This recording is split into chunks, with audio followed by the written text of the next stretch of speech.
Hello दोस्तों, मैं mister विदेशी और आप देखना शुरू कर चुके हैं इंडिया पॉलिटिकल न्यूज़।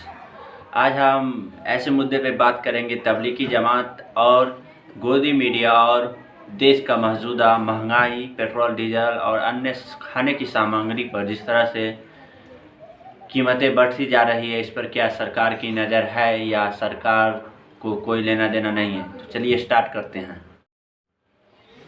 पहली बात यह है कि पिछले साल जिस तरह से गोदी मीडिया ने तबलीगी जमात को बदनाम किया, इस तरह से बदनाम किया कि एक धर्म और दूसरे धर्म के बीच नफ़रत का माहौल बन गया। ना मुसलमानों के हाथों से लोग खाने की सामग्री लेना पसंद करते थे, ना मुसलमानों के बगल में बैठना पसंद करते थे, ना मुसलमानों को नाम सुनना पसंद करते थे। आखिर ये क्यों मुसलमानों के नाम से लोग भड़कते थे? मुसलमानों को 2020 में जनवरी में भारत में पहला कोरोना मरीज केरल में पाया गया था। उसके बाद फिर भी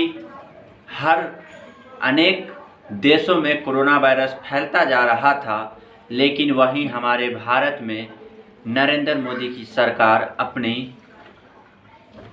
पॉलिसी इलेक्शन में लड़ने में और नमस्ते ट्रम्प करवाने में गौर फिक्र कर रही थी।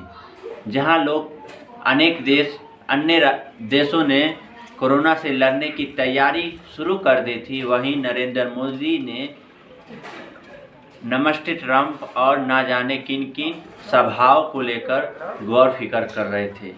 इसी प्रकार कोरोना वायरस भारत में पूरी तरह से आया भी नहीं था और भारत में सही तरह से फैला भी नहीं था। अचानक बिना सोची समझी कोई भी प्लानिंग के न करते हुए भारत में 21 दिन का लॉकडाउन लगा दिया गया। 21 दिन का लॉकडाउन लगाने के बाद जो भी लोग जहां से आए हुए थे वह वहीं फंस गए। उसी तरीक़ा से निजामुद्दीन में मरकज़ है तबलीगी जमात की, वहां हेड ब्रांच भारत की तबलीगी जमात की निजामुद्दीन में है। वहीं अनेक लगभग मुस्लिमों देशों से वहां मुस्लिम लोग अपने मरकज़ में अपने सभाओं में आए हुए थे और उन लोगों का मकसद सिर्फ अपने परमेश्वर, अपने अल्लाह और भगवान को, अन्य लोगों जो भगवान को लेकर गौर फिक्र नहीं कर रहे हैं, उनको मकसद आने का नहीं मालूम है, उनको लेकर वो समझा रहे थे लोगों को। वो किसी तरह का बीमारी या कोई भी परेशानी लोगों को देने नहीं आए थे। लेकिन जब दिल्ली में जिस तरह से लॉकडाउन हुआ और कोरोना वायरस फैला, उसके बाद तबलीगी जमात इस तरह का उनको बना दिया गया ताकि मुसलमानों से नफ़रत ज़्यादा बढ़ गई। जब मुसलमान किसी गैर मुस्लिम हिंदू भाइयों के घर के बगल से या कहीं भी सब्जी बेचने जाते थे तो उनका आधार कार्ड पूछते थे, उनका आधार कार्ड देखते थे, उनका नाम पूछते था और अगर मुसलमान रहता था तो उन्हें लाठी डंडे से मारा करता था और कहता था तुम इस गली में सब्जी बेचने नहीं आ सकता है क्योंकि तुम लोगों ने कोरोना वायरस फैलाया है। तो इसको लेकर मुसलमानों से इस तरह की इतनी नफ़रत फैला दी गई। लेकिन जहां हर तरफ कोरोना बीमारी के रूप में देखा गया था, वहीं जब भारत में कोरोना वायरस आया तो उनको कलमा पढ़ाकर मुसलमान बना दिया गया और उन्हें कोरोना बम मुसलमानों को कह दिया गया, जमाती बम, ना जाने किन किन नामों से उनको बदनाम किया गया। लेकिन मुसलमान तो बेशक वो अपने नबी और अल्लाह के हुक्म और उनकी कहे हुए बातों पर अमल करते हुए उन्होंने सब्र किया।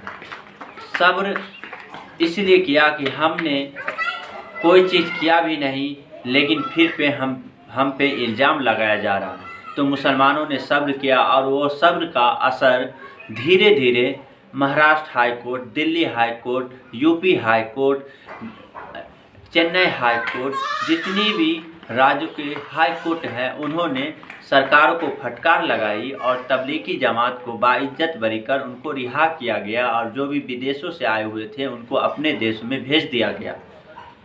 तब देश हाई कोर्टों ने कहा कि ये सरकार अपनी नाकामी छुपाने के लिए मीडिया को अपना हथियार बनाया और मीडिया के जरिए के अपने पर सवाल न उठने के कारण मुस्लिमों पर मुस्लिम बना दिया गया कोरोना वायरस को और मुसलमानों पर बदनाम कर दिया गया और मुसलमान बम, कोरोना बम का नाम देकर उन्हें बदनाम किया गया। इस पर सरकार को माफ़ी मांगनी चाहिए और सरकार इस पर इस तरह के रवैये पर बाज आ जाने चाहिए। उसके बाद आज नेशनल चैनलों पर लगातार उनको माफ़ी मांगने का सिलसिला चल रहा है कि वो अपने प्राइम टाइम पर आकर वो माफ़ी मांगे कि हमने जो न्यूज़ दी थी कोरोना वायरस पे, मुसलमानों पे जो नफ़रत फैलाया था वो सब गलत थी और उनको लगभग 1 लाख से 1.5 लाख का जुर्माना भी लग रहा है। तो इसको लेकर अब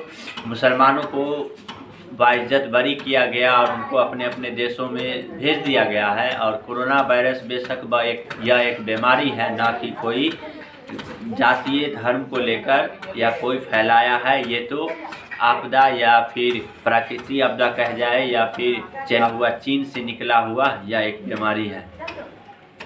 लेकिन उसके बाद महंगाई, भारत में महंगाई चरम पर है।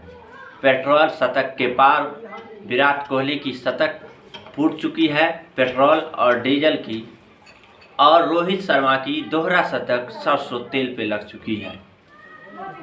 क्योंकि सरसों तेल लगभग 100, अगर आप पैकिंग वाले अगर आप 1 लीटर का बोतल लेते हैं सरसों तेल का, अगर अच्छा क्वालिटी का लेते हैं तो आपको 220 से 210 के बीच मिलेगा।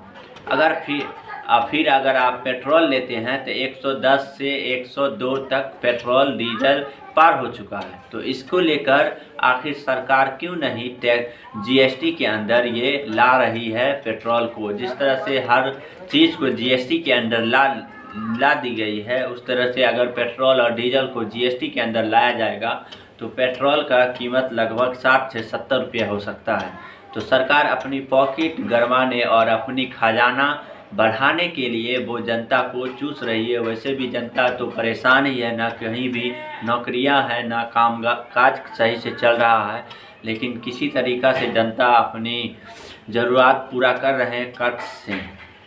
और सरसों तेल इस तरह से महंगा होता है तो उसके बाद किसान नेता, केंद्रीय मंत्री कहते हैं कि मिलावट इससे नहीं होगा, इसीलिए सरसों तेल बढ़ रहा है कीमतें।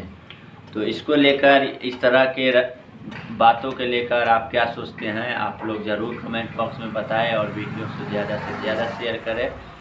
फिर मिलते हैं अगले वीडियो में, तब तक के लिए धन्यवाद। अगर आप हमारे वीडियो पे नए आए हैं तो हमारे चैनल को सब्सक्राइब कर दें। अगर आप फेसबुक पे देख रहे हैं तो हमारे पेज को लाइक कर दें। फिर मिलते हैं अगले वीडियो में, तब तक के लिए धन्यवाद।